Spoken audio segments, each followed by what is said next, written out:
Christina জেনাতো নামের এই মেয়েটির জীবনের সবচেয়ে অদ্ভুত আর একই সাথে সবচেয়ে মানবিক মুহূর্তটা শুরু হয়েছিল একদিন সমুদ্রের গভীরে ডাইভ করতে নেমে। নীল স্বচ্ছ পানির মাঝে হঠাৎ সে দেখল এক বিশাল শার্ক সোজা তার দিকে এগিয়ে আসছে। সাধারণত মানুষ শার্কের নাম শুনলেই ভয় পায়, আর এখানে সামনে থেকে আসছে পুরো একটা হাঙর। কিন্তু ক্রিস্টিনার চোখে তখন শুধু একটা জিনিসই ধরা পড়ল, শার্কটার মুখের একপাশে কষ্টে টানা ভাবে ভেসে থাকা একটা লোহার হুক। শার্কটা যেন কষ্টে মুখ বন্ধ করতে পারছিল না, চোখে মুখে বোঝা যাচ্ছিল ওটা ওর জন্য কতটা যন্ত্রণাদায়ক। তখনই ক্রিস্টিনা নিজের ভেতরে সব ভয় সামলে নিল। সে ধীরে ধীরে এগিয়ে গিয়ে খুব সাবধানে ধৈর্য আর মনোযোগ দিয়ে সেই শার্কের মুখ থেকে হুকটা টেনে বের করে দিল, যেন কারো খুব কষ্টের কাঁটা সে নিজ হাতে তুলে ফেলেছে। ওই একটা কাজের পরেই যেন গল্পটা অন্যদিকে মোড় নিল।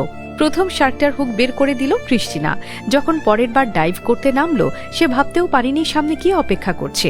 আবারও ঠিক আগের মতোই একটি অন্য শার্ক সোজা তার কাছে চলে এলো। কাছ থেকে দেখে সে বুঝলো এই শার্কটার মুখেও ঠিক একইভাবে একটা হুক ফেসে আছে। সমুদ্রের মধ্যে এত প্রাণী থাকতে বারবার এমনভাবে শার্কের আসা নিছক কাকতালীয় মনে হবার কথা, কিন্তু বাস্তবে প্রতিবারই তাদের মুখে সেই একই যন্ত্রণা, একই রকম আটকে থাকা হুক।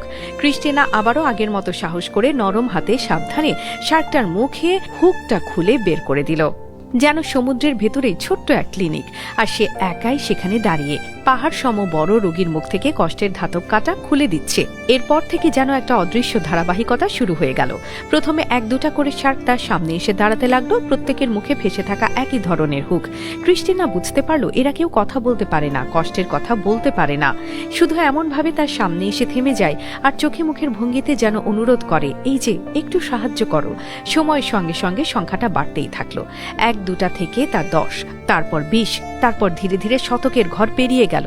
ক্রিস্টিনা যতবারই ডাইভ করতে নামতো, মাঝে মাঝেই এমন শার্ক এসে তার সামনে থেমে দাঁড়াতো, আর সে একই ধৈর্য আর মনোযোগ দিয়ে কোনো রাগ বা বিরক্তি ছাড়াই এক একটা মুখ থেকে এক একটা হুক খুলে বের করত, যেন প্রতিবারই নতুন করে একটা জীবনকে একটু হালকা করে দিচ্ছে। এইভাবে বছর গড়াতে গড়াতে হিসাব করলে দাঁড়ায় ক্রিস্টিনা তার নিজের হাতে প্রায় 300-রও বেশি শার্কের মুখ থেকে হুক টেনে বের করেছে। প্রতিটা হুকের সঙ্গে ছিল কারো না কারো ফেলে দেওয়া অসাবধানতা, আর প্রতিটা হুক বের করার পেছনে ছিল এই এক মেয়ের একাগ্রতা আর সাহস। সমুদ্রের অন্ধকার গভীরে যেখানে বেশিরভাগ মানুষ শুধু ভয় আর অজানার কথা ভাবে, সেখানে এই এক ডাইভার মেয়ে নীরবে কাজ করে গেছে, কোনো শব্দ ছাড়াই, কোনো প্রচার ছাড়াই, শুধু শার্কগুলোর মুখ থেকে কষ্টের লোহার টুকরোগুলো সরিয়ে দিয়ে তাদেরকে একটু করে স্বস্তির নিঃশ্বাস নেওয়ার সুযোগ করে দিয়ে। ক্রিস্টিনা জেনাতো নামের এই মেয়েটির জীবনের সবচেয়ে অদ্ভুত আর একই সাথে সবচেয়ে মানবিক মুহূর্তটা শুরু হয়েছিল একদিন সমুদ্রের গভীরে ডাইভ করতে নেমে। নীল স্বচ্ছ পানির মাঝে হঠাৎ সে দেখল এক বিশাল শার্ক সোজা তার দিকে এগিয়ে আসছে। সাধারণত মানুষ